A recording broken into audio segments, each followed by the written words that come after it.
Ryder the Rock lived by the Hudson River.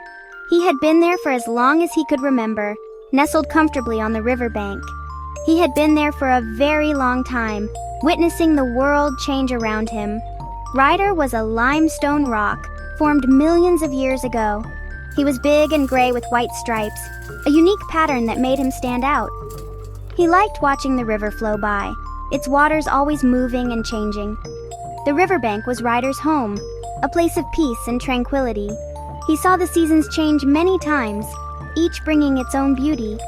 He felt the warm sun in summer and the cold snow in winter, each sensation a reminder of the passage of time. He watched the leaves change color in the fall, turning the landscape into a vibrant tapestry. Ryder liked all the seasons, each one offering something special. But winter was his favorite, when the world was blanketed in snow. The snow made everything look clean and bright, a fresh start for the new year. The river sometimes froze over, creating a serene and silent landscape. Ryder enjoyed watching the children play, their laughter filling the air. They would slide down the snowy hills on sleds, their joy infectious.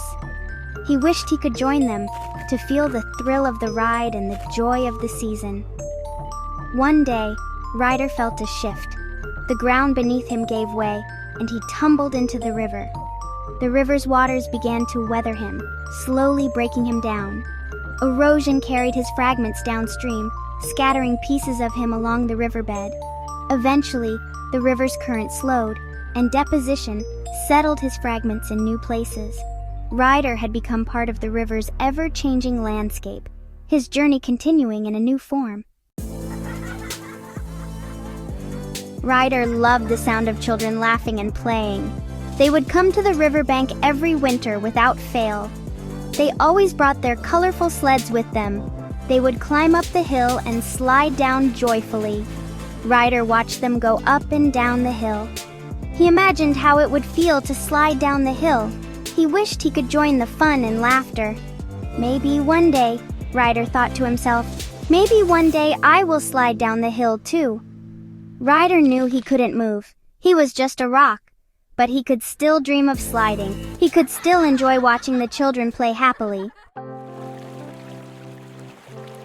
Ryder wasn't lonely by the river.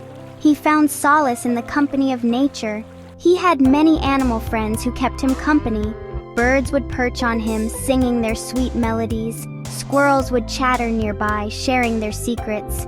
Sometimes deer would come to the river to drink, their graceful movements mesmerizing Ryder.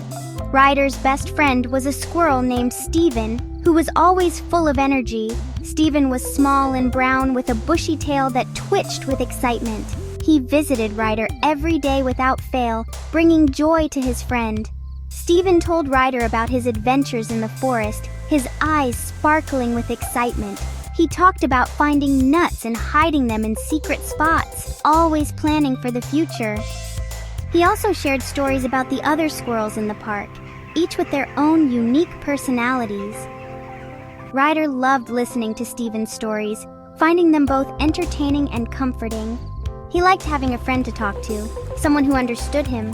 He liked watching the animals come and go, each one adding to the vibrant tapestry of life by the river. Ryder also had rock friends. They were a close-knit group, each with a unique story to tell about their origins and journeys through the rock cycle.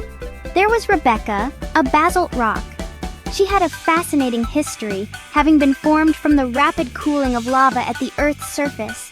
She was dark gray and smooth, with a texture that told the story of her fiery birth. And there was Richard, a gneiss rock, with bands of black and white.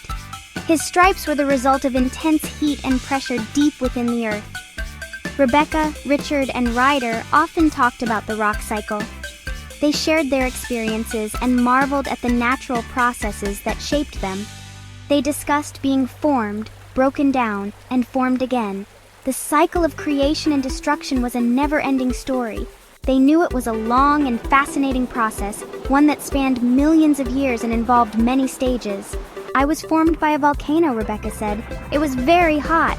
The lava flowed quickly, and as it cooled, I took shape. I was formed deep underground, Richard added. The pressure and heat transformed me from ordinary rock into something extraordinary. It took a lot of pressure to make me. Ryder nodded, understanding the immense forces at play. I was formed from the remains of sea creatures, he shared. Over time, layers of sediment built up and compressed, turning into rock. They all agreed that the rock cycle was amazing.